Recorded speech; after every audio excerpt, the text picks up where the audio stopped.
On this Sunday show, we'll talk more reaction to the new Hoosier late model tires, plus discuss a bunch of the weekend racing, including a Lucas Chase mix-up, Bobby Pierce's dominance, some streaks broken, and more. Let's go.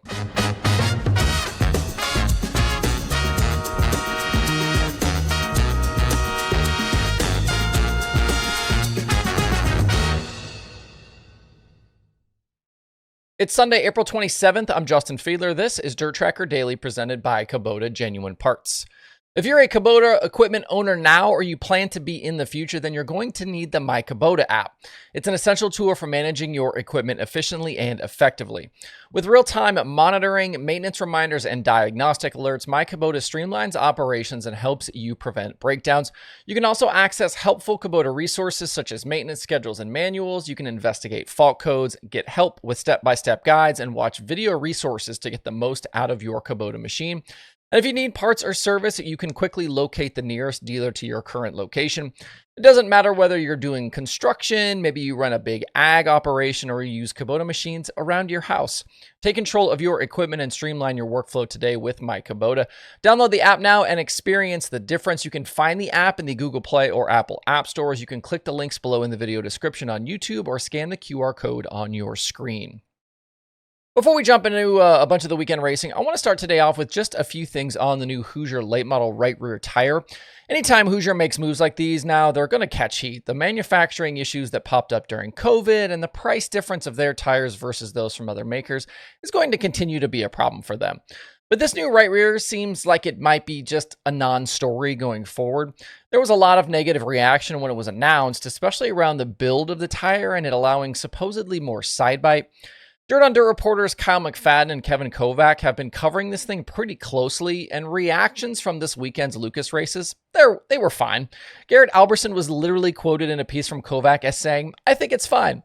Ricky Thornton Jr. apparently didn't notice much difference, and Devin Moran said they'd use them going forward. Even Brandon Overton said, quote, "If someone tells you they feel different, they're full of..." Well, you know what he said.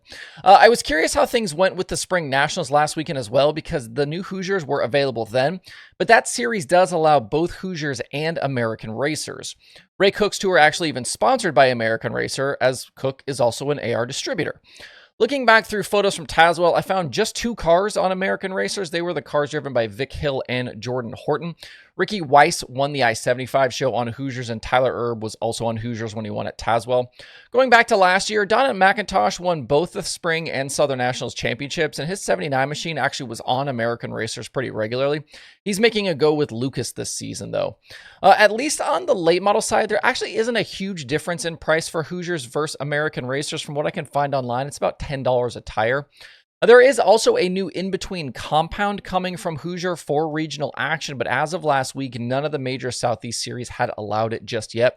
We'll keep an eye on that if that turns into a story later this season.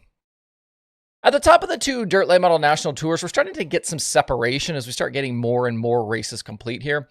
On the Lucas side, Ricky Thornton Jr. entered Friday at Georgetown tied with Devin Moran atop the standings. Moran just narrowly beating RTJ meant he then took control headed to Hagerstown on Saturday. But what I think is a very important illustration of the state of the sport at the moment, Moran gets mired a bit down the order, goes 15th to 11th on Saturday, but now he goes to Port Royal today, suddenly 65 points behind RTJ. Thornton's 6 to the win charge was good for Lucas win number 5 on the year, and he's got 6 straight podium runs. You just cannot afford to have bad nights against these fields. Unlike on the Outlaw side, though, these points gaps with Lucas mean much less with the chase looming at season's end. The only thing that really matters right now is staying inside that top 4. And we did have a change inside the top 4 with Brandon Overton having mechanical issues last night and falling from 4th to 6th in the standings. Garrett Alberson is now in after 2 podium runs this weekend, and Dalton Wilson and Overton are now the first 2 cars out. The 76 car did lead laps on Friday night, but faded to 7th by the end. Overton and crew chief Anthony Burrows still missing some of that speed we see out of the top guys, and the reliability issues definitely are not helping their cause. Overton still hasn't won a Lucas race since June of 2024. We talked last week about Hudson O'Neal and Brandon Shepard's recent progress, and those guys were solid. Shepard with his best 2-race stretch of the season so far with 2 top 5s. We'll see if he can close that out today at Port. And O'Neal hustled his way to 2 top 10s. Jonathan Davenport is the defending Port Royal race winner, and Superman actually looking for his first Lucas win, or actually first win with any series since the final night of Speed Weeks. With the Outlaws, I had hoped we'd maybe see Ryan Gustin and or Nick Hoffman step forward this season and really challenge Bobby Pierce for the belt. But the further along we get, the more it's just starting to feel like this will be another season of dominance from the 32. A $50,000 score at Talladega on Saturday night for Pierce and a widening championship gap. He led 87 of 100 laps, while Hoffman and Gustin found themselves in B mains. Both had big charges come feature time, Hoffman 20th to 8th and Gustin 23rd to 12th, but that's just not going to get it done against the 32. Hoffman has the consistency. He's actually matching Pierce in top 10s, but he just doesn't have that raw race-winning pace. And Gustin has just one less win than Pierce, but he's just too up and down. A second and a win at Swainsboro, and now followed by 3 straight finishes outside the top 10. Zach Mitchell, good last night. He finished second. That was his best Outlaw run since winning way back in 2020. And Jimmy Owens was on an Outlaw podium for the first time since Atomic in 2023. Also a solid night for Jaden Frame, going 8th to 4th in a Riggs Motorsports machine. The Outlaws head north later this week for 3 nights at Mississippi Thunder. Weekend World of Outlaws sprint car wins went to Kyle Larson at Jacksonville and Sheldon Haudenschild at Haudenschild. Larson actually snuck in a sprint car start before he went to Talladega, went 6th to the lead by lap 16. He then handled lap traffic from there for his 4th win in 8 sprint car races this season. Larson yet to finish off a podium in a sprint car show in 2025. Sheldon Haudenschild's win last night was his first in an Outlaw race since Huset's last August, and he actually hadn't led laps since Lincoln in October. David Gravel continued chugging right along. 2 more top 5 finishes, still atop the standings. His top 10 streak is now 29 races, stretching all the way back to Tulare last September. Brady Bacon also deserves a nod. He was second on Friday and 9th at Haudenschild. He just knows how to go fast on these short tracks, whether that's a wing sprint car or a non-wing car. A couple of other notes. After going off of them last weekend at Knoxville, Donnie Schatz was back on the Fox Shocks the past 2 nights. He was 10th and 12th. And the McGee 11 got the band back together this weekend with Parker Price Miller in the seat and Kevin Osmolsky on the wrenches. I'd heard a rumor last week that we might see Zeb Wise get some races in this car as well, but he denied those rumors to me in a message. The Outlaws are at Eldora next week for Let's Race 2. The first All-Star win of 2025 went to Caleb Henry last night at Fremont. He had a fantastic 13th to the win charge. Don't tell me there's no passing in sprint car racing.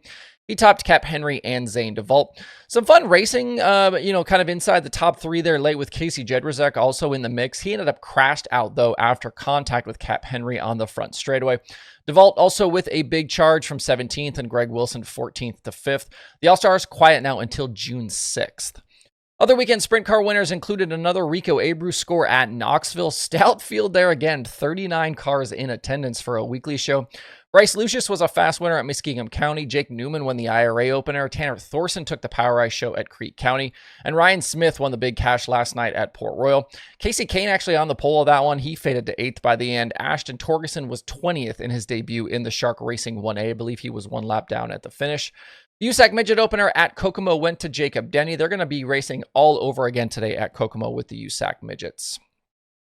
All right, that's the show. Hope you guys have a great Sunday out there. We will see you right back here tomorrow.